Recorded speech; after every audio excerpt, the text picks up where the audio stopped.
આજની ધર્મકથા. પ્રણામ. પાળિયાદનું વિશા શ્રીમાળી જ્ઞાતિનું એક કુટુંબ,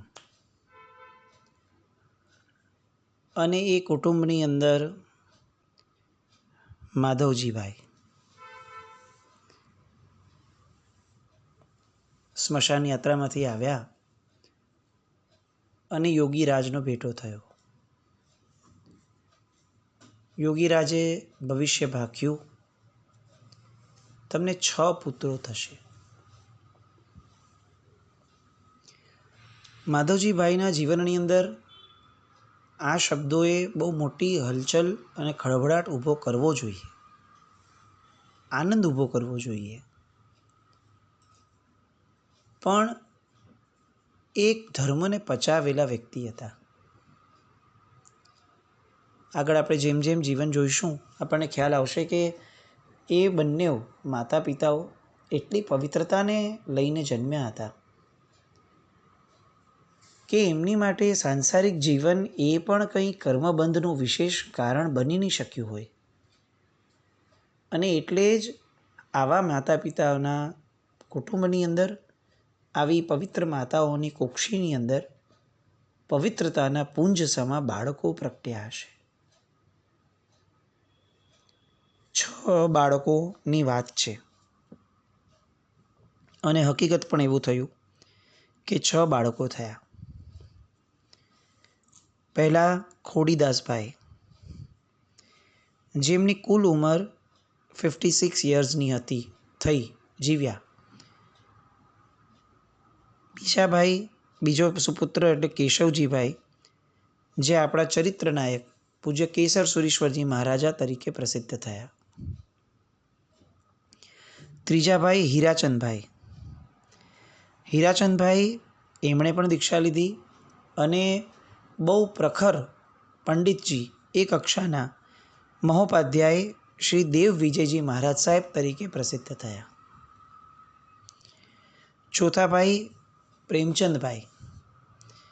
પ્રેમચંદભાઈ સિનોરમાં રહ્યા અને ત્યાં એમણે દુકાન વગેરે કરી અને પોતાનો વ્યવસાય કરીને પોતાનું જીવન ગુજાર્યું.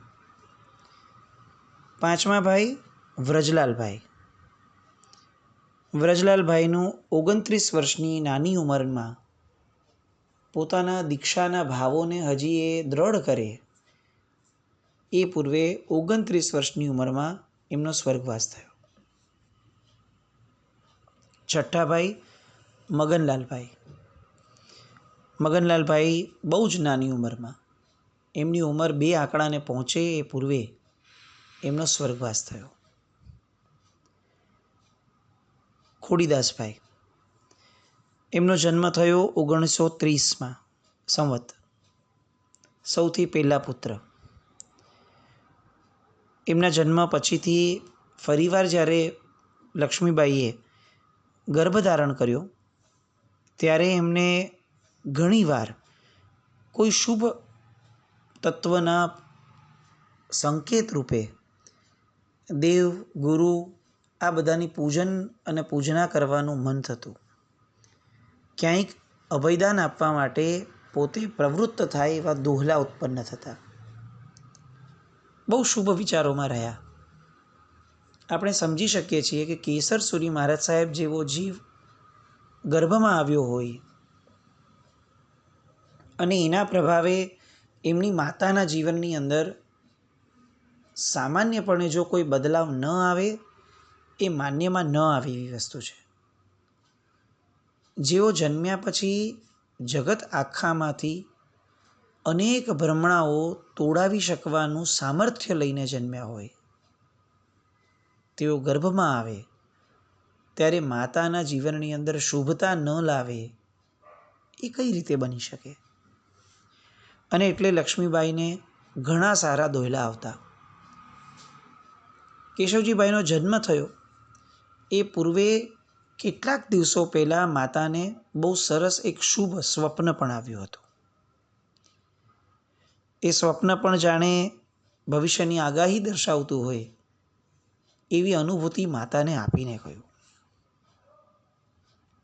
અને ફળ સ્વરૂપે અંતે સંવત 1933 પોષ સુદ પૂનમના શુભ દિવસે જ્યારે ચંદ્ર એની પૂર્ણતાને પામ્યો હતો, એ સમયે આ પૃથ્વી ધ્યાનની બાબતમાં જેઓ પૂર્ણતાને પામવાની દિશામાં હતા અને પૂર્ણતા પમાડવા માટે જે અગ્રીમ બન્યા, એવા આત્માનો જન્મ થયો. જન્મ ક્યાં થયો? તો પોતાના લક્ષ્મીબેનના પિતૃગૃહે, એટલે કે જે પરમ પાવન ભૂમિની અનુમોદના છેક સિમંદર સ્વામી ભગવાન પોતાના શ્રીમુખેથી કરતા હોય એવી શત્રુંજયની ભૂમિમાં પાલિતાણામાં પૂજ્ય કેશર સુરી મહારાજ સાહેબનો જન્મ થયો. આપણે ઘણીવાર આવું કહીએ અને વિચારીએ કે મૃત્યુ સમયે સિદ્ધ ક્ષેત્રમાં અમારો વાસ હોજો. આપણી આગળ આવી ક્ષમતા નથી. બાકી ખરેખર આવું પણ માગવું જોઈએ કે કેમ મૃત્યુ સમયે પ્રભુ અમારો જન્મ પણ એ ક્ષેત્રમાં કેમ ન થાય જ્યાં અજન્મા બનવાની સૌથી શ્રેષ્ઠ સાધના થઈ શકે છે. પણ પૂર્વના અનંત પુણ્યના આધારે આ કેશવજીભાઈનો જન્મ એ પાલિતાણાની પવિત્રતમ ભૂમિમાં થયો. સિદ્ધ ક્ષેત્રમાં એમનો વાસ થયો. એ પછીથી લક્ષ્મીબાઈને 1936 ફાગણ સુદ 11ના દિવસે ત્રીજા પુત્રનો જન્મ થયો, જેમનું નામ રાખવામાં આવ્યું હીરાચંદ. શુભ ધાર્મિક સંસ્કારોથી સદા નિર્મળ જીવન જીવનાર એવા માતા. અને આવા માતાની ગોદની અંદર જે બાળક રમે એ પવિત્રતા સિવાય બીજી કઈ વસ્તુ લઈને આગળ વધે? નિર્દોષતા, પવિત્રતા, ધાર્મિકતા, આધ્યાત્મિકતા, વિચારશીલતા, સંવેદનશીલતા, માતૃત્વના આ બધા જ ગુણો જાણે આ બાળકોમાં સાંગોપાંગ ઉતરવાના હોય એવી સરસ જહેમતથી માતા આ બાળકોને સાચવી રહ્યા હતા. માધવજીભાઈની સ્થિતિ થોડી સારી થઈ આર્થિક રીતે, એટલે એમને એવું લાગ્યું કે હવે શહેર તરફ વિકાસ કરવા માટેની દિશા લેવી જોઈએ. અને એટલે એમણે બાજુમાં રહેલા વઢવાણ કેમ્પની અંદર, શહેરની અંદર પરિવાર સાથે જવાનું નક્કી કર્યું. અત્યારે 2 મોટા બાળકો છે, બાકીનાની ઉંમર નાની છે, એટલે આ 2 બાળકોના અભ્યાસ માટે પણ એમને એવું લાગ્યું કે વઢવાણ જવું જરૂરી છે. વઢવાણ ગયા. મોટું રેલવે સ્ટેશન જંકશન છે, એટલે વ્યાપાર માટે પણ ત્યાં રહેવું ગમે. પ્લસ આપણા શ્રાવકોની વસ્તી પણ બહુ સારી, એટલે બધી રીતે માધવજીભાઈને એવું લાગ્યું કે આ પુત્રોને લઈ અને ત્યાં જ વસીએ. સંવત 1940ની અંદર માધવજીભાઈ એ પોતાના ફઈના દીકરા તલકચંદ વીરચંદભાઈ ગાંધી એના આગ્રહથી વઢવાણ કેમ્પ સિટીની અંદર શિફ્ટ થયા. એ પછીથી વઢવાણની અંદર પ્રેમચંદભાઈ, વ્રજલાલભાઈ અને મગનલાલભાઈ આ બીજા 3 પુત્રો થયા. એમાંથી વ્રજલાલભાઈ જે છે એનું જીવન પણ કંઈક આકર્ષણ ખેંચે એ રીતનું રહ્યું. એ ધાર્મિક કેળવણી અને સંસ્કૃતના અભ્યાસમાં ખૂબ પારંગત બન્યા હતા. ધાર્મિક શિક્ષક તરીકે પણ રહ્યા અને રાણપુર તથા કચ્છ ભુજની અંદર કેટલીક પાઠશાળાઓમાં પણ એમણે સરસ મજાની લોકોને વિદ્યાદાનની પ્રવૃત્તિ કરી. દીક્ષાના ભાવ ચડિયાતા હતા, પણ હજી દીક્ષાના ભાવ ડેવલપ થાય, પોતાના વડીલ ભાઈઓએ દીક્ષા લઈ લીધી હતી. એમની નિષ્ઠાની અંદર આગળ વધતા વધતા પોતે દીક્ષાના ભાવમાં આગળ જાય, એક ક્રમમાં એમનું આત્મા બેસે એ પૂર્વે જ 29 વર્ષની ઉંમરે એમનું અવસાન થયું. એ પૂર્વે એમણે એક પુસ્તકને દોહન સ્વરૂપે લખ્યું હતું, જેનું નામ વ્રજ વિનોદ. આ નામે એમણે એક પુસ્તક બહાર પાડ્યું હતું. એ પુસ્તક પણ ખાસ વાંચવા લાયક છે. શ્રી વિજય કેશર સુરી જીવન પ્રભા આ ગ્રંથ એક છપાયો હતો. એ ગ્રંથની અંદર આ વ્રજ વિનોદના પુસ્તકને પણ આવરી લેવામાં આવ્યો હતો. હવે આપણે આવીએ ચરિત્ર નાયક એવા કેસરસુરી મહારાજ સાહેબના બાળપણ તરફ. અસામાન્ય એવા આ મહાપુરુષનું બાળપણ બહુ જ સામાન્ય રીતે ગયું. હરવું ફરવું રમવું, દરેક બાળકોને જે ગમે બધું એમને ગમે. ખાલી એક જ વસ્તુમાં એ સામાન્ય બાળકોથી અલગ રહેતા, અને એ હતું ઝઘડા. કોઈ દિવસ મારામારી, ઝઘડા, પોતાની વસ્તુ માટે કોઈની સાથે વેર બાંધવું, વિખવાદ કરવો, આવું જાણે એ પૂર્વભવના સંસ્કારોમાંથી લઈને આવ્યા જ ન હતા. અને એટલે દેવદર્શન, ગુરુવંદન, ગુરુ ભગવંતોનો સમાગમ, વ્યાખ્યાનનું શ્રવણ, તીર્થયાત્રા, આ બધી શુભતાઓ એમને એમના જીવનમાં ખૂબ ખેંચાણમાં રહી. બાળપણથી જ બાળ સહજ રીતે જે એમનામાં એક વ્યવહાર બાળક રીતનો આવવો જોઈએ, તરવરાટ, ખિલખલાટ અને કેટલેક અંશે મસ્તી મજાક, એ બધું જ જાણે આ કેશવજીભાઈ આ ભવની અંદર ભોગવવા આવ્યા જ નથી એ રીતનું એમણે બાળપણ જીવ્યું. એમના આ બધા ગુણ ક્યાંથી એમનામાં આવ્યા?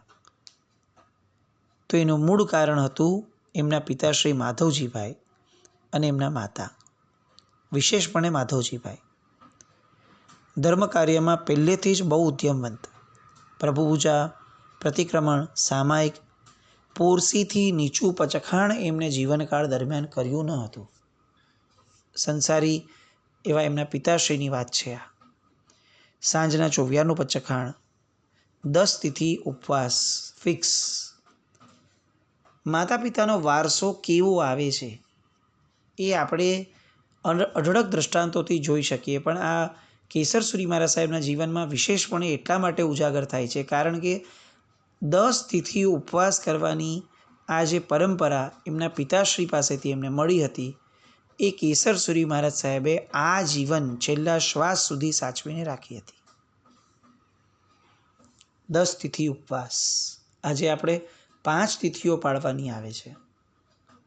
એ 5 તિથિઓમાં આપણા કેવા ગલ્લા તલ્લા, 5 તિથિઓમાં પણ કેવો અફસોસ, 5 તિથિઓમાં પણ કેવી અજાગ્રત અવસ્થા. થાળીમાં મગ અથવા કઠોળ દેખાય અને પછી પૂછવું પડે કે આજે તિથિ છે. આવી અજાગ્રત અવસ્થા આપણી એ ક્યાં? અને આપણી માટે પોતાના જીવનનો અધિકાંશ સમય આપનાર એવા કેસરસુરી મહારાજ સાહેબની 10 તિથિ પાળવાની ટેક ક્યાં? 10 તિથિ ઉપવાસ. માધવજીભાઈની આ ધર્મપરાયણતા આપણને કમાલ લાગે અને નતમસ્તકે ઝૂકીને કહેવાનું મન થાય કે ખરેખર આ જગતની અંદર માતા પિતા બનવાનો હક એ આવા ધર્મી પુરુષોને છે, કારણ કે એ લોકો જ આ જગતને શુભતાવાળા સંતાનો આપી શકે છે. 6 ઉપવાસ, 8 ઉપવાસ, 10 ઉપવાસ, 15 ઉપવાસ, 16 ઉપવાસ સુધીની તપશ્ચર્યા કરે. અને માધવજીભાઈના ધર્મપત્ની એ આ ધર્મમાં પણ ક્યાંય એમનાથી પીછેહટ કરેવા ન હતા. પર્યુષણના દિવસોમાં છઠ, અઠમ, 4 ઉપવાસ, 6 ઉપવાસ સુધીની તપશ્ચર્યા તો કરે, એ બધું બરાબર, પરંતુ પોતાના બાળકોની અંદર ક્યાંય પણ નાનકડો પણ દાગ રહી જાય એવો એક નબળો સંસ્કાર આપવા ન દે. માતાનું સૌથી મોટું તપ કયું? માતાના જીવનની સૌથી શ્રેષ્ઠતમ આરાધના કઈ? તો એ છે બાળકની અંદર ઘડતર અને સંસ્કરણ. જો આ અધૂરું છે તો એના સિવાયની કરેલી બધી તપશ્ચર્યાઓ એ ચોક્કસપણે અધૂરી લાગે. એવું આ માતૃત્વનું એક જબરદસ્ત મજાનું વિશાળ કર્તૃત્વ.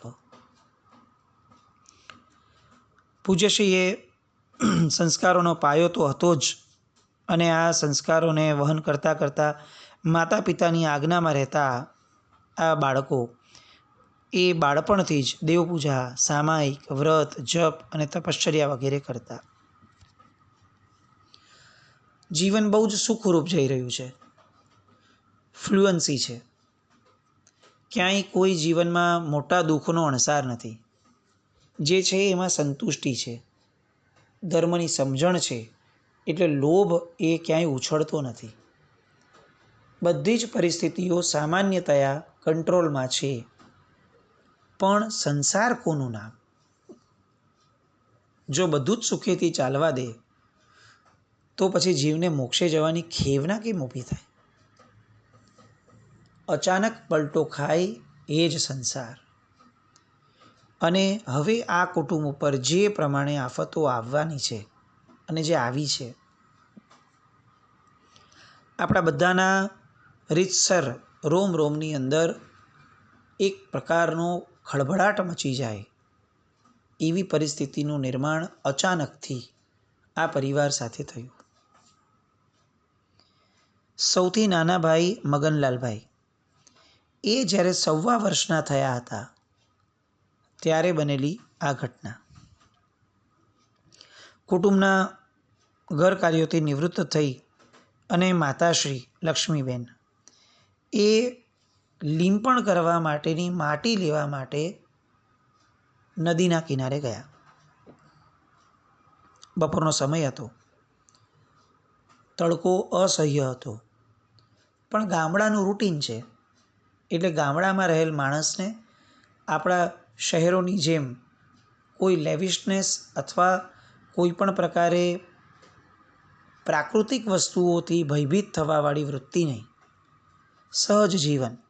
અને એ જ સહજ જીવનના ન્યાયે લક્ષ્મીબેન ઉઘાડા પગે આવા તડકાની અંદર માટી લેવા માટે ગયા. આપણને અજુગતું લાગે પણ એમને નહીં લાગ્યું હોય, કારણ કે આ એમનું રૂટીન હશે, ગ્રામ્ય જીવનનો એક ભાગ હશે. પણ એ દિવસે કર્મ રાજા રિસાયા હતા.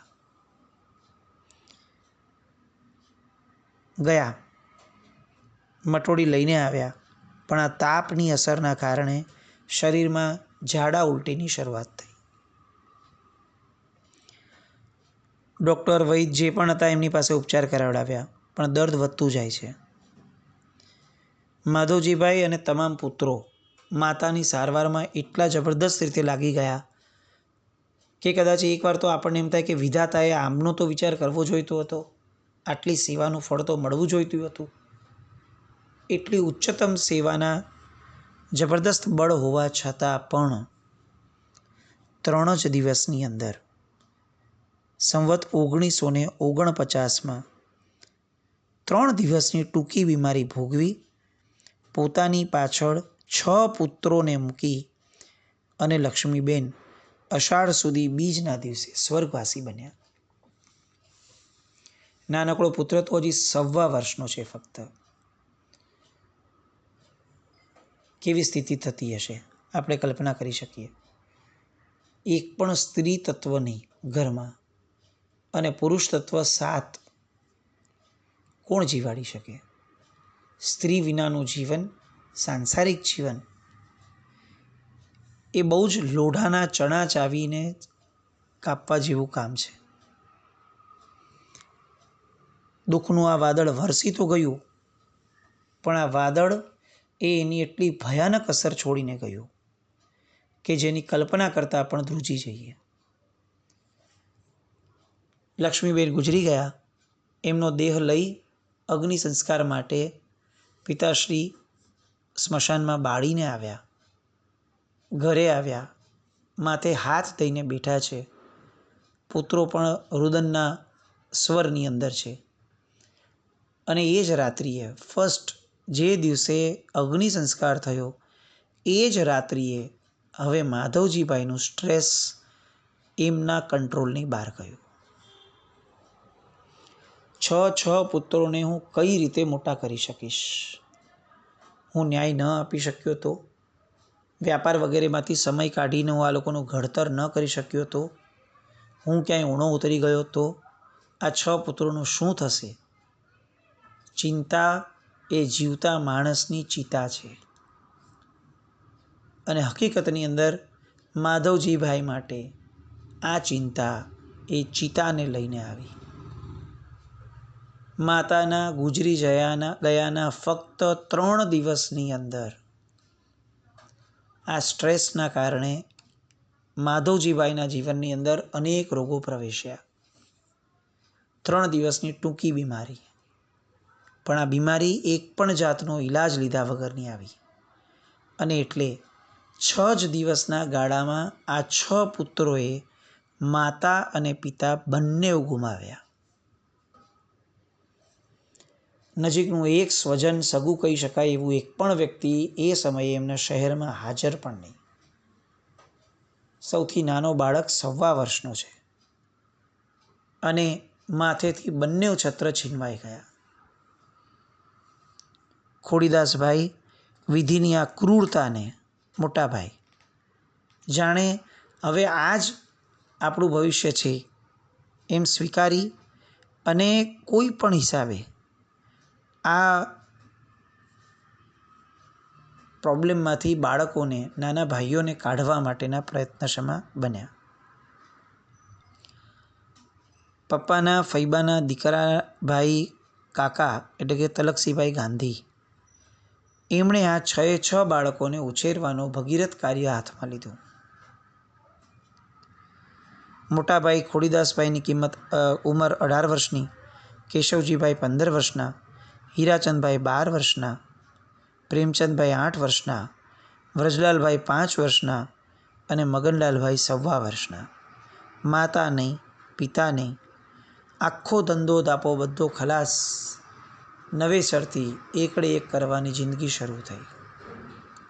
અને આ જિંદગીમાં હવે આ કેશવજીભાઈ કેવી કમાલ કરે છે. આટલા બધા દુઃખના ડુંગરમાંથી નીકળેલો આ બાળક કઈ રીતે પોતાને સુખની શિખર ઉપર લઈ જવાની ધારામાં જાય છે એ વાતને આવતીકાલે સ્પર્શીએ. જીનાજ્ઞા વિરુદ્ધ કંઈ પણ બોલાયું હોય તો મિચ્છામિ દુક્કડમ. જૈનમ જયતિ શાસનમ.